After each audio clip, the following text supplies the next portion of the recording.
Hi, good morning. කොල්ලා ඉතින් අද ගෝවයි කෝලිෆ්ලවර් වවන්න කියලා තමයි යන්නේ. ඒක නිසා ඉතින් උදේම ගියා පැල ටිකක් ගන්න.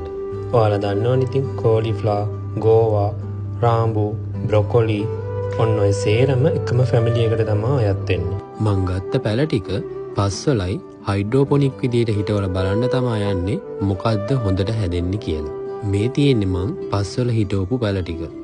එතකොට මේ තියෙන්නේ මං හයිඩ්‍රෝපොනික් විදියට හදපු පැල ටික. මතක තියාගන්න මේ වගේ කොළේරවලු හොඳට හැදෙන්න නම් සති දෙකකට පාරක්වත් යූරියා වගේ නයිට්‍රජන් අඩංගු පොහොර එකක් දාන්න ඕන. නයිට්‍රජන් කියන්නේ ගස්වල කොළ හැදෙන්න, කොළවල ක්ලෝරොෆිල් හැදෙන්න අත්‍යවශ්‍ය මූලද්‍රව්‍යයක්. දවස් 2-3කට පස්සේ ඔන්න ඔය විදිහට තමයි අලුත් මුල් හැදිලා තිබුණේ. මේ වගේ එළවලුවක් හදද්දී ස්පේසින් කියන්නේ හරිම වැදගත් දෙයක්. ඒක අපි කොහොමද කරන්න කියලා ඊළඟ වීඩියෝ එකකින් බලමු. ගිහින් එන්නම් බයි.